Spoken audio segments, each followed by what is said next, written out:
하나님의 말씀이 우리를 어떻게 그분의 백성으로 만들어 가시는지 보기 위해 이곳에 모인 말씀 공동체입니다. 우리 모두 이 사실을 기억합시다. 하나님이 여러분과 함께 하시기를, 당신과도 함께 하시기를. 아멘. 연말에 우리는 그런 생각을 했죠. 새해가 되면 새 것이 될 거다. 새해가 되면 좋아질 거다. 새해가 되면 나라의 불안정한 상황도 풀릴 거다. 근데 참 신기합니다. 시간이 우리를 새롭게 만드는 건 아닙니다. 그냥 우리의 바람이겠죠. 바람. 이전 것으로부터 끊어지고 좀 더 새로워지고자 하는 인간의 마음이 투사된 마음. 여전히 이 대한민국은 혼돈 속에 있습니다. 참 가슴이 아픕니다. 나라의 국민들은 하루하루 힘겹게 피눈물을 흘리며 살아가고 있는데 대한민국 헌법 앞에서 자기의 모습을 추악하게 드러내는 한 존재로 인해 사실 이 나라가 참 힘듭니다. 우리가 이렇게 고백하면 좋겠습니다. 함께 고백해 볼까요? 하나님의 공의와 정의가 세워지게 하소서. 할렐루야. 함께 기도하고 우리가 마음을 모아야 합니다. 많은 이들이 사실 지금 힘들어하고 있거든요. 이 나라가 속히 안정을 찾을 수 있도록.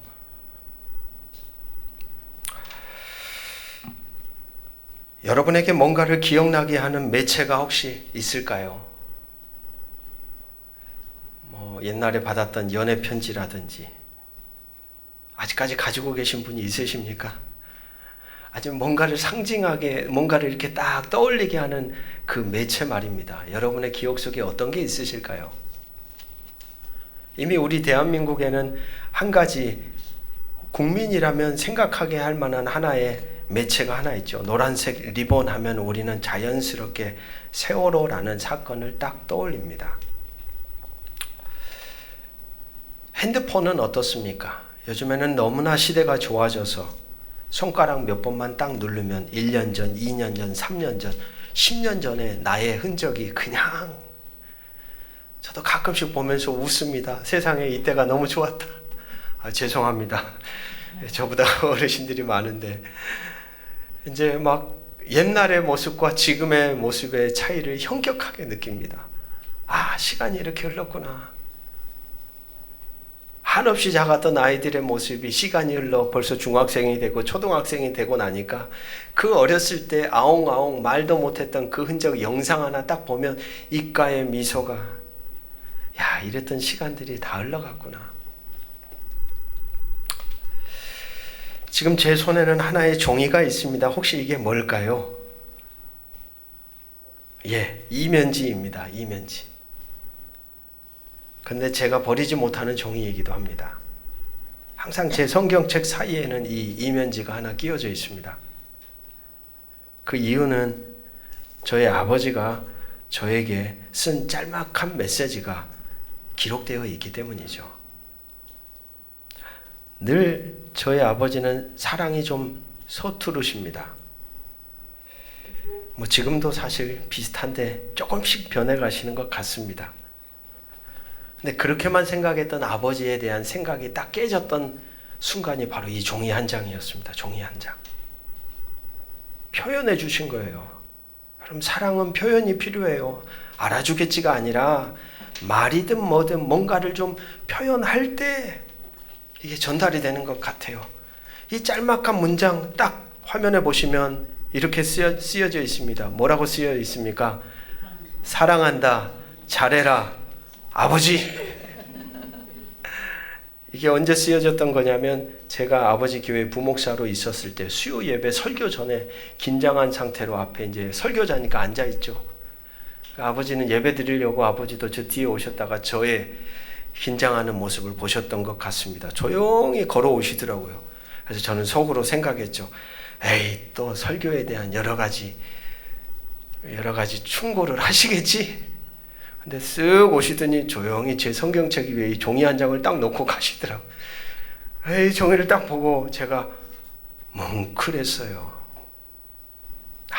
이렇게 바라보시는 분이구나. 이렇게 사랑해 주시는 거구나. 지금도 설교자로 설 때에 제 안에 긴장이 있고 두려움이 있을 때마다 이 종이를 한 번씩 꺼냅니다. 그리고 조용히 마음으로 읽죠. 사랑한다. 잘해라 아버지. 그 마치 곁에서 말씀하시는 것 같은 제 삶을 디디는 디딤돌 같이 저에게 자리하고 있습니다. 왜 서두에 이런 기억에 대한 이야기들을 많이 하냐? 오늘 사실 주어진 여호수아 4장의 이야기는 기억에 대한 이야기입니다. 근데 뭘로 기억하냐면 돌로 기억하는 겁니다. 돌로. 12개의 돌이 등장해요. 4장의 이야기로 들어가기 전에 우리는 여호수아라고 하는 이 성경 전체에 분명하고도 확실한 메시지가 무엇인지를 알고 읽어갈 필요가 있습니다. 이 전체 책이 여호수아라는 책이 뭘 말하고자 하는 건가? 이걸 알고 읽으면 잘 보이기 시작하거든요. 보통 책의 서두에 그 내용이 언급이 됩니다. 여호수아 1장 7절 8절 화면을 보시면서 우리 같이 한번 읽어보겠습니다. 시작. 오직 강하고 극히 담대하여 나의 종 모세가 내게 명령한 그 율법을 다 지켜 행하고 우로나 좌로나 치우치지 말라. 그리하면 어디로 가든지 형통하리니 이 율법책을 내 입에서 떠나지 말게 하며 주야로 그것을 묵상하여 그 안에 기록된 대로 다 지켜 행하라. 그리하면 내 길이 평탄하게 될 것이며 내가 형통하리라. 성경을 읽어보신 분들은 압니다. 여호수아라는 이 성경책은 겉으로 딱 보면 땅을 정복하는 책입니다. 땅을. 전쟁 이야기예요. 그러면 이 전쟁을 치르기 위해서 적어도 서두에 하나님이 뭐라고 말씀해 주시기를 기대할까요? 전략은 어떻게 짜고 군대는 어떻게 훈련시키고 무기는 뭘 가지고 너가 어느 쪽으로 들어가서 어떻게 치면 그 땅을 정복할 거야 라는 메시지가 나올 것이라고. 보통 세상의 전쟁 방식이 그와 같으니까 그렇게 기대할 겁니다. 그런데 책 서두에 하나님이 그들에게 말씀하시는 전쟁의 방식은 이것과는 결이 아주 다르죠. 너가 어떤 무기를 갖고 있느냐가 중요한 게 아니에요. 너가 군대의 수가 얼마나 많냐 적냐 이건 중요하지 않아요. 진짜 중요한 것 딱 한 가지를 얘기하고 있습니다. 가나안 땅이라는 곳을 허락하신 하나님과 그 땅의 주인이 하나님이신데 하나님이 그 땅을 너희들에게 주었는데 그 땅을 어떻게 정복하느냐, 그것은 그 땅을 주신 하나님의 말씀에 같이 한번 선포해 봅시다. 순종하는 사람들의 이야기. 순종하는 사람들의 이야기예요. 즉 하나님과 맺어진 바른 관계가 능력이요 권세입니다. 이 바른 관계라는 건 뭘까요? 누군가 제 이름을 상령아 라고 부르면 제가 네 라고 대답하는 관계예요. 하나님의 말씀을 통해서 우리에게 깨닫게 해주시면 거기에 대해서 내가 네 그렇게 응답해 보겠습니다 말할 수 있는 게 바른 관계잖아요. 여러분, 말을 해도 말을 듣지 않는 관계가 있습니다. 이쪽으로 가라고 그렇게 얘기를 해도 끝까지 반대로 가는 관계가 있어요. 이건 틀어진 관계죠. 신앙에 있어서도 사랑 관계에 있어서도 이런 관계가 드러나듯이 하나님과 우리와의 관계에 있어도 바른 관계란 무엇입니까? 말씀이 들려올 때 그 말씀이 나에게 허락된 이야기로 받아들여지고 내가 순종하며 삶을 살아내는 것, 이것이 바른 관계라는 거예요. 2025년을 시작하는 우리에게 25년이라는 새로운 해를 하나님은 허락하셨습니다. 우리가 살고 싶다고 하여 살 수 있는 자리는 아닙니다, 여러분. 이번에 일어났던 참사도 보십시오. 그런 일들이 과연 일어날까 생각했을까요? 생명이라는 건 우리에게는 당연하게 사라지고 당연하게 주어진 것이라고 느낄지 모르지만 사실 하루하루의 인생의 삶이란 신이 주신 선물입니다. 오늘이 끝날지 내일이 끝날지 언제가 끝날지 나이가 젊든 많든 그건 우리의 영역이 아니라는 겁니다. 저는 그렇게 생각합니다. 25년은 하나님이 우리에게 주신 선물과 같은 시간이다. 하나님이 나에게 호흡을 주셨다. 나에게 생명을 주셨다. 첫 번째는 우리에게 그런 신앙의 고백이 필요합니다. 하나님이 나에게 선물로 주셨다. 바로 그 주신 하나님을 오늘도 우리가 신뢰하며 나에게 이 25년이라는 시간을 허락하셨다면 허락하신 분의 뜻에 맞게 그분의 말씀에 순종하는 자로 살아가는 사람들이 하나님께 속한 백성들임을 저와 여러분이 기억해야 합니다. 여호수아 4장은 3장과 함께 묶여 있습니다. 그러니까 4장만 읽으면 왜 돌을 세우시 하고 우리는 물음표가 생기는 말씀이죠. 3장에 4장의 내용이 연결이 됩니다. 3장에서 여호수아가 이끄는 이스라엘은 시딤을 건너 요단강을 건너 가나안 땅으로 들어가려고 합니다. 그때의 요단강은 어떤 상태냐? 3장 15절을 보면 새번역 성경으로 화면을 보시면 읽어봅니다. 그 궤를 맨 사람들이 요단강까지 왔을 때에는 마치 추수기간이어서 제방까지 물이 가득 차 올랐다. 그러니까 사람들이 건널 수 있는 강이 아니에요. 시냇가가 아니었단 말입니다. 물이 차고 넘치는 바로 그 기간에 곡식을 거두는 시기로 물이 항상 범람하는 곳이 요단강의 상태입니다. 그 당시에. 그런데 하나님 뭐라고 하세요? 범람하는 강을 하나님이 가장 먼저 언약궤를 맨 제사장들로 하여금 먼저 들어가라고 하시는 거예요. 그리고 그러한 일을 행하시는 이유를 분명하게 밝혀줍니다. 여호수아 3장 10절 우리 같이 한번 읽어보겠습니다. 시작. 또 말하되 살아계신 하나님이 너희 가운데에 계시사 가나안 족속과 헷 족속과 히위 족속과 브리스 족속과 기르가스 족속과 아모리 족속과 여부스 족속을 너희 앞에서 반드시 쫓아내실 줄을 이것으로써 너희가 알리라. 뭘 통해서요? 요단강을 건너게 하는 사건을 통해서 야 너희들 가나안 땅의 족속들을 너희들이 충분히 이길 거야 라고 하는 하나의 메시지를 보여주신 거죠. 여러분, 신앙이란 믿는 대상 하나님이 어떤 분인지를 바르게 아는 것이 가장 중요합니다. 엉뚱하게 알면 엉뚱해지는 거예요. 말씀을 우리가 부지런히 열심히 읽어가려고 하는 이유가 거기에 있습니다. 하나님이 어떤 분인지를 제대로 알지 못할 때 우리의 인생의 조각은 전혀 하나님이 원하지 않은 모습으로 만들어지기 쉬워요. 그래서 우리 서남교회 공동체는 매일 말씀을 따라 읽어가며 질문합니다. 하나님은 어떤 분이십니까? 하나님이 어떤 분인가?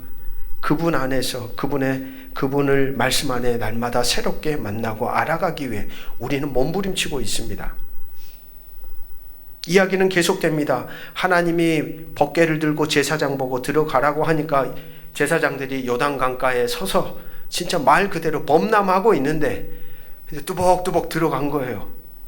3장 13절을 보니까 온 땅의 주 여호와의 궤를 맨 제사장의 발바닥이 요단물을 밟고 멈추면 요단물 곧 위에서부터 흘러내리던 물이 끊어지고 한 곳에 쌓여 서리라.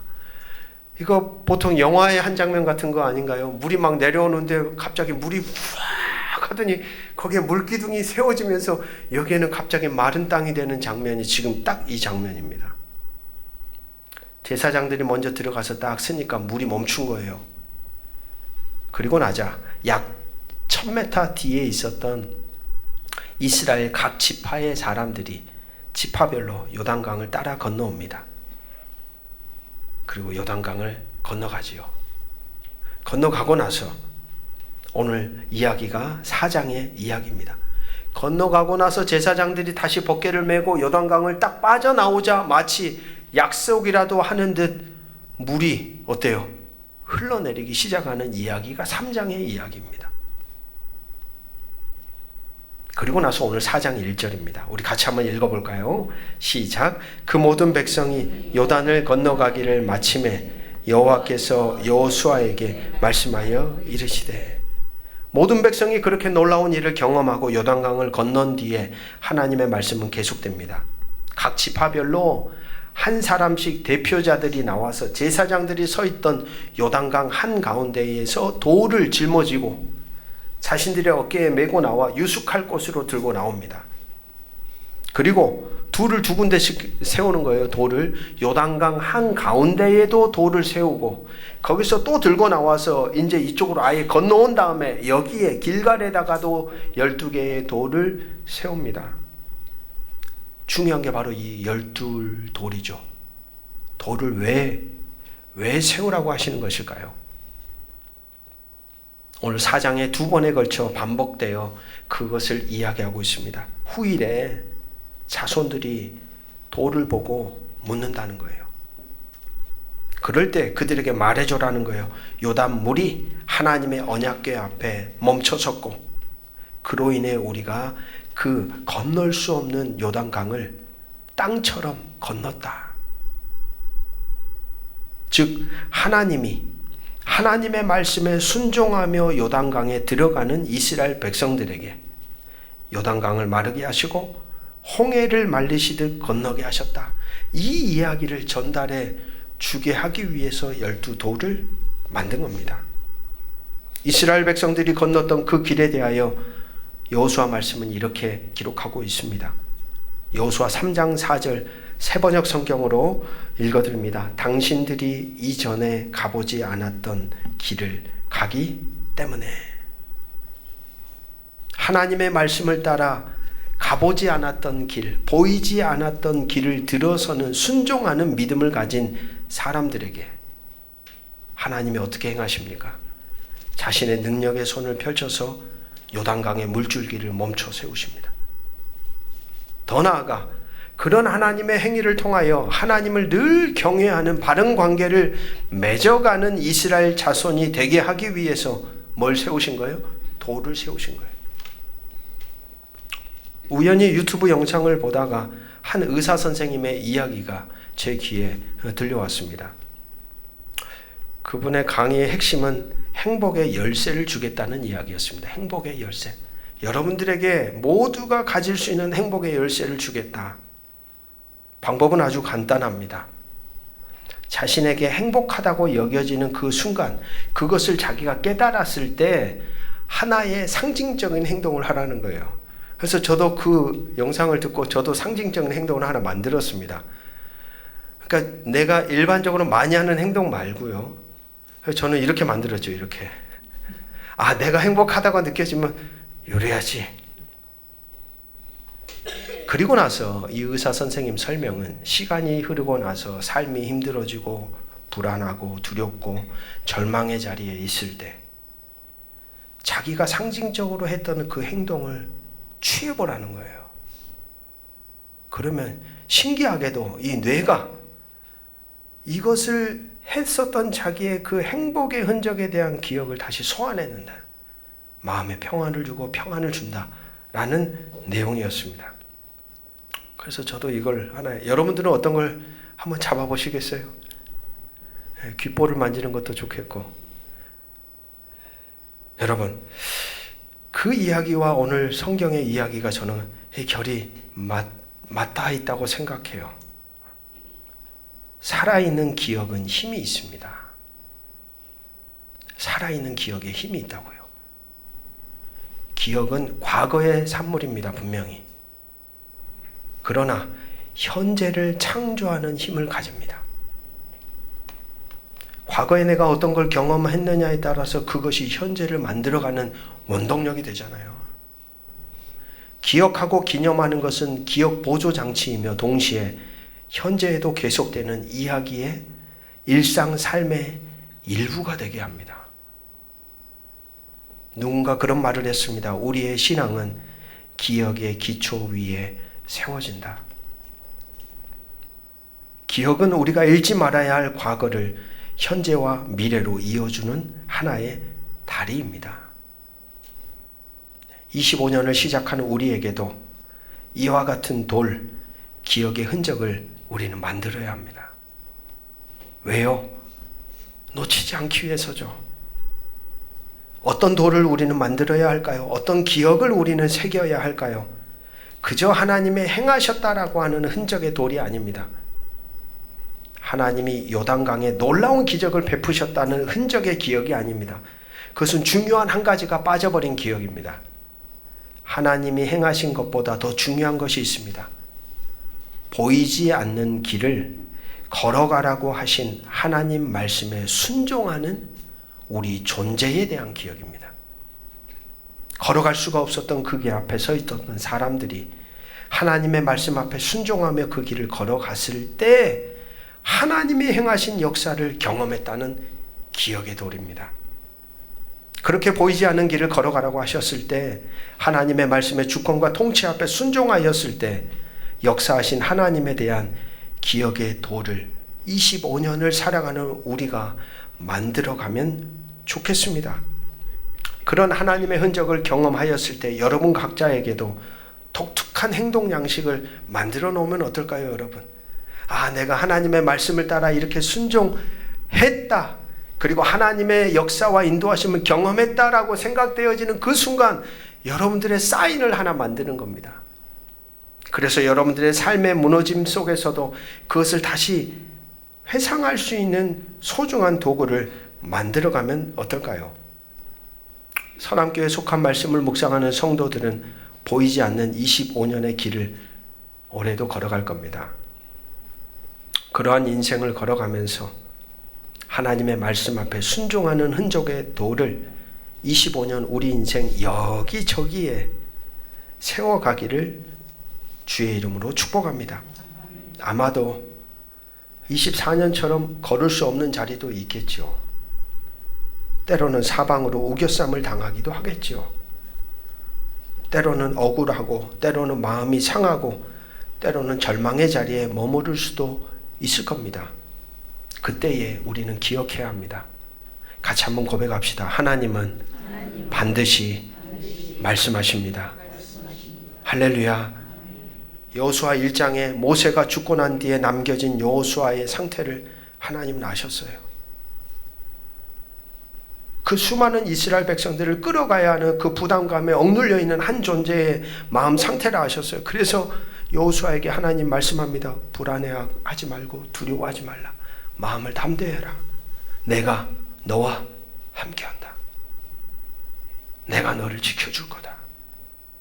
우리 인생의 25년의 시간도 동일합니다. 하나님의 백성들에게는 상황과 현장만 존재하는 것이 아니라 그 상황 현장 속에서도, 어떤 환경 상황 속에서도 계속해서 뭐 하시는 하나님이 계셔요? 말씀하시는 하나님이 계셔요. 말씀하시는 하나님. 우리를 가장 잘 아시며 말씀하시는 하나님. 사랑하는 말씀의 동역자 여러분, 그저 우리의 삶의 어떤 자리에 서게 되더라도 들려주시고 깨닫게 해주시는 그분의 말씀을 듣고 응답하며 살아가면 충분합니다. 그러한 우리의 믿음의 발자국 가운데 하나님은 반드시 역사하시며 역시 보이지 않는 25년이라는 요단강을 우리 또한 건너가게 하실 것입니다. 말씀에 순종하며 능히 걸어가는 하나님을, 능히 걸어가게 하시는 하나님을 만나는 흔적의 돌들이 25년 우리의 인생 속 가정, 직장, 일상, 삶의 자리 곳곳에 차고 넘치기를 주의 이름으로 축복합니다. 기도하겠습니다. 모든 지각에 뛰어난 하나님의 평강이 그리스도 예수 안에서 너희 마음과 생각을 지키시리라. 아멘. 하나님, 요단강 한복판에 세워진 돌처럼 우리의 삶에도 기억의 흔적을 남기소서. 보이지 않는 길 위에서 당신의 말씀에 순종했던 순간들이 오늘도 우리를 붙들게 하옵소서.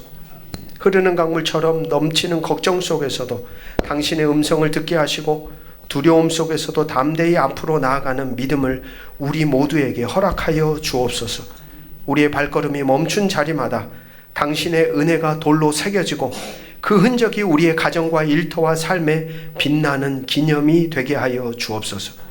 우리가 걷는 길이 앞이 보이지 않을 때에도 당신의 말씀에 의지하며 순종으로 당신을 만나는 은혜를 누리게 하여 주옵소서. 오늘도 말씀의 돌을 세우며 25년의 길 위에 하나님의 능하심을 찬양합니다. 그리고 이 모든 여정이 당신의 평강 안에 이루어지기를 주 예수 그리스도의 이름으로 간절히 기도합니다. 아멘.